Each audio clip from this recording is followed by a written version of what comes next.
group of undecided voters. Did they hear anything that helps them make up their minds? And we'll also take a much closer look at the time each candidate talked and whether it made a difference. Jessica Yellen is standing by over in the post-debate spin room. She's got a guest with her as well. Jessica? Hi, Wolf. This time there was no delay for Democrats coming into the spin room. They rushed right in with smiles on their face, and I'm here with one of them right now, Deputy Campaign Manager Stephanie Cutter with the Obama campaign. This was a much livelier debate than last week, so you must be relieved the 47% and taxes came up, Stephanie. But the vice president did seem very aggressive at times. Were you concerned at all he was overcompensating for the president's performance last week? No, not at all. You know, I think it was a decisive win for the Obama-Biden campaign. And I think it showed a couple of things. One, that facts matter. And the vice president made sure that facts were part of this discussion tonight. And he held Paul Ryan accountable for what the vice president called malarkey. And I think that showed. I think that Paul Ryan had a hard time defending his plans. He was on the defense most of the night. In terms of the vice president being aggressive, everybody across this country knows that Joe Biden is an authentic person. He says what he means and he does what he says. And he spoke with conviction tonight. He cares about what he's saying. And, you know, I think that showed. I think that came across to the American people. Now, Congressman Ryan also made the case that this has been a negative campaign, and he got some points in. Are you convinced that there will be a difference showing up in the polls in the coming days? Well, as you know, there's been very little movement in the polls over the last week since well, there's been a slide for you guys. Slight movement, but this is a very close race. We've always said it was going to be a close race all the way up into the end. These debates are important. People are starting to make their decisions. I think what they saw tonight is two very, very different visions. You know, the difference between a lifetime of fighting for the middle class versus someone who just learned the words middle class over the past 4 weeks. And what should we expect for the president next week? What will he be doing over the next few days, and will his debate next week be different? Well, look, that is also a town hall, different format. He's looking forward to it. He'll come ready to go, fired up, and over the course of the next couple of days, he'll continue getting ready for it. You know, I think tonight was, as I said, a decisive victory for the Obama-Biden campaign. And the most important thing tonight is it really demonstrated the real difference into the two visions, the building the economy from the middle out, a strong middle class driving this economy versus an economy built from the top down, those trickle-down policies that crashed our economy in the first place. Thank you, Stephanie Cutter. Wolf, as you can see, the Democrats here are quite relieved with tonight's performance. Jessica, if you could get Stephanie Cutter, I want to just do a quick follow-up. I know she can't hear me right now, but maybe she could just explain to our viewers. She's getting a lot of criticism from Republicans for some comments she made about Libya earlier in the day, blaming the Romney-Ryan ticket, in effect, for this investigation that's going on in Libya right now. I wonder if she wants to explain what she meant. She spoke to CNN earlier in the day. Wolf is asking if you would like to defend yourself from some of the criticism that's come your way throughout the day. From the Romney campaign? There has been criticism during the day because of some comments you made when you said that Libya has been politicized. The deaths in Libya were politicized by the Romney-Ryan ticket. No, what I said was that, you know, there is a legitimate investigation going on to get to the bottom of what happened in Libya, to ensure that it never happens again.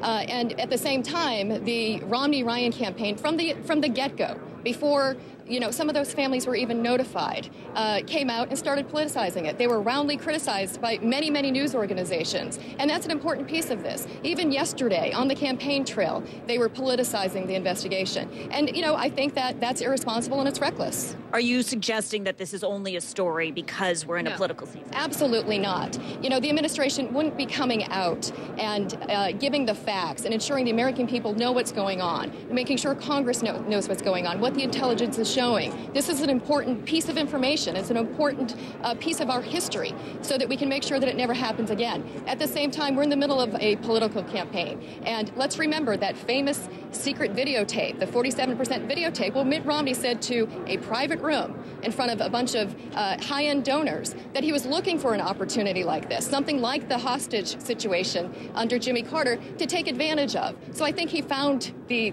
issue that he wanted to take advantage of. I think that we've got to get to the bottom of what happened in Libya. The administration is doing that responsibly and thoughtfully and not jumping to conclusions. And we've got to continue doing that. And I think what tonight showed in the discussion over Libya, that Paul Ryan couldn't really articulate what he would be doing differently than what the administration is already doing.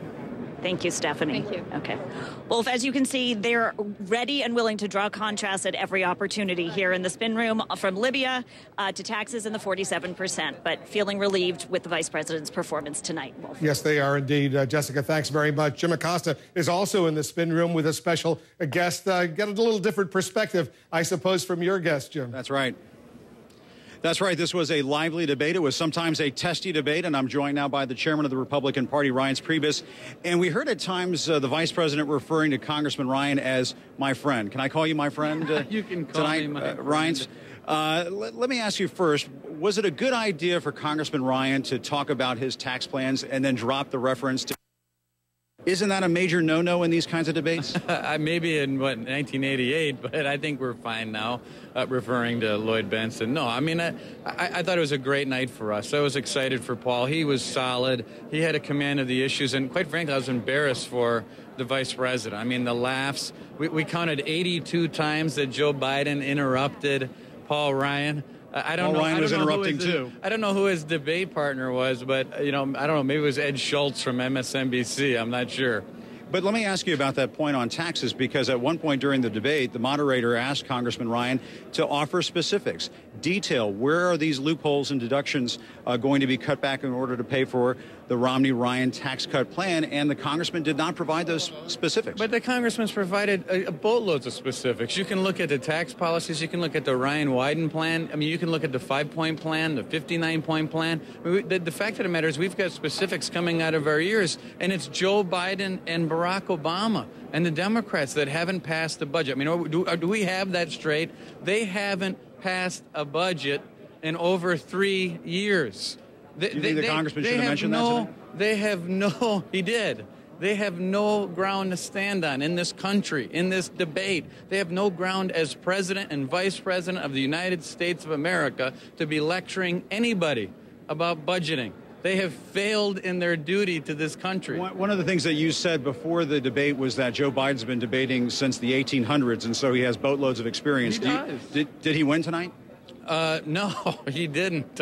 He didn't use the experience that he had to be respectful and clear and state your point, wait for your opponent. The fact of the matter is, when it came on substance, he didn't win, and when it came on style, I mean, Joe Biden completely failed. Let me just, very quickly, do you think the momentum of this race changed tonight in any way? I think the momentum stayed on our side tonight, and that's what we wanted out of tonight. But they also got to see what Joe Biden and Barack Obama are all about, and I don't think people are going to like what they didn't like what they saw. All right, Chairman, thanks very much for your time. My friend, I appreciate it. Yeah, my friend, you bet. Wolf, back to you. A lot of friends over there, guys. Thanks very, very much. Our team of producers, researchers, and reporters, they've been very, very busy figuring out whether the candidates were telling the truth, the whole truth, and nothing but the truth in tonight's debate. John Berman's ready with a reality check on two of the international issues that came up: Iran's quest for nuclear weapons and last month's deadly attack on the U.S. consulate in Libya. John? Foreign policy was a big issue tonight. On embassy security in regards to what happened in Benghazi, the vice president said the Republican-led House voted to cut embassy security by $300 million beyond what the Obama administration requested. Listen. This lecture on embassy security. The congressman here cut embassy security in his budget by $300 million below what we asked for. Now, what are the facts here? The spending bill proposed by House Republicans for fiscal year 2012 did reduce the amount for embassy security by over $300 million. Our verdict here is true. The House did vote to cut funding for embassy security, as the vice president says, but the Democratic-led Senate did restore some of this funding, and the final version signed by the president had bipartisan support for some reduction of funds for embassy security. Now, on the issue of Iran, the candidates argued a lot about Iran today and their nuclear weapons capability, the Iranians. Ryan claims that Iran's ability to make nuclear bombs has quintupled under the Obama administration. We cannot allow Iran to gain a nuclear weapons capability. Now, let's take a look at where we've come from. When Barack Obama was elected, they had enough fissile material, nuclear material, to make one bomb. Now they have enough for 5. Now, the facts. The Institute for Science and National Security says when Obama took office in 2008, the Iranians had enough uranium to make 1 nuclear weapon. Now, they have 5. If And this is a big if they had the capability to enrich the uranium. And to the best of our knowledge right now, the Iranians do not have the capability to enrich uranium or the technology to build a bomb. So our verdict here is partly true but misleading. Yes, they have more uranium, but ISIS says they do not believe that Iran can make a bomb out of it yet. Wolf. Just the first of several reality checks that we're doing in the course of our coverage here. CNN's Aaron Burnett watched the debate together with a focus group of undecided voters in the swing state of Virginia. Let's go to Norfolk right now. Aaron's getting some reaction. What is the reaction, Aaron? You know, it was interesting. I was watching them, and I haven't even had a chance to tell them this, but you all really were on the edge of your seats, and people were very, I mean, you really were. I think it's a fair word to use to describe this. People were very engaged in what was happening here, Wolf. And I think one of the takeaways here that's fair to share is that 71% of our 31 people here who watched this debate, every single second of it, thought that Joe Biden did better than they thought he would, and about 55% of them thought that Paul Ryan did a little bit worse than they thought he would. So that's a key headline to share. But in terms of some of how they rate these people at the end, in terms of a better vision for the future and better solutions for the future, Paul Ryan wins among our likely voters here who are undecided tonight, won clearly on that. But in terms of does the candidate better understand me and care more about me, Joe Biden won at the end of this over Paul Ryan among the people here. So what was the takeaway all in terms of who won? Well, clear winner. Unfortunately, Wolf, I got to tell you, this is a dead heat. A third for Joe Biden, a third for Paul Ryan, and a third are undecided tonight. So let me talk to a few of them, and let's go to the Joe Biden. Those of you who thought that Joe Biden did a little bit better. The conversation here was very heated, I have to say. So let's start with Claudia. You thought Joe Biden did a little bit better than Paul Ryan. Why? He just seemed to have a better command of the facts and was more prepared with specifics, where I think that Ryan was more... Again, and several people have said this, he avoided giving specific information. But Joe Biden just seemed very well informed. And all right, let's pass this back to Arthur. Why do you think Joe Biden did better?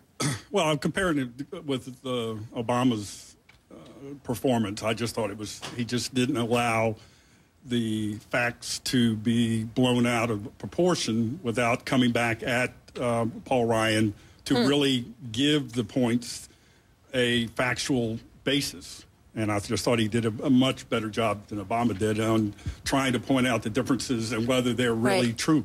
So these are some of the people, Wolf, who thought that Joe Biden did better than expected here. As I said, that was a third of the people, but a third of the people thought that Paul Ryan was the winner of this debate. And you may have noticed on your screen that women tended to rate Paul Ryan more highly here in our focus group than men did. So I want to ask a couple women. So let's start with you. Tell me why you thought, Mary, that Paul Ryan won.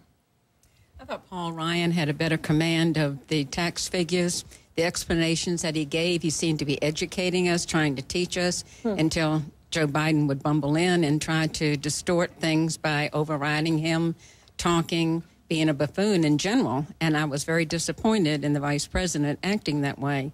As I said before, I think it gives good credence to term limits. Term limits, which was a conversation that did come up here separately. But Jennifer, let's go to you before we're finished. Why did you think Paul Ryan won? I did not.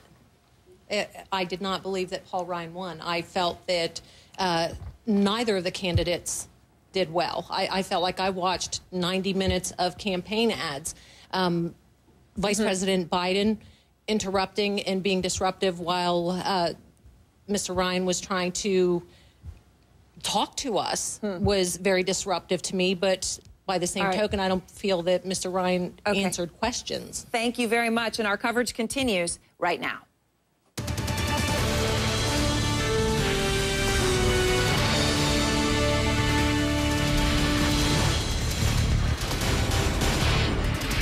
We want to welcome our viewers in the United States and around the world. I'm Wolf Blitzer. We're here in the CNN Election Center for a comprehensive look at how Joe Biden and Paul Ryan did in their debate. In this hour, we're releasing the results of CNN's poll of debate watchers. Who do they think won tonight?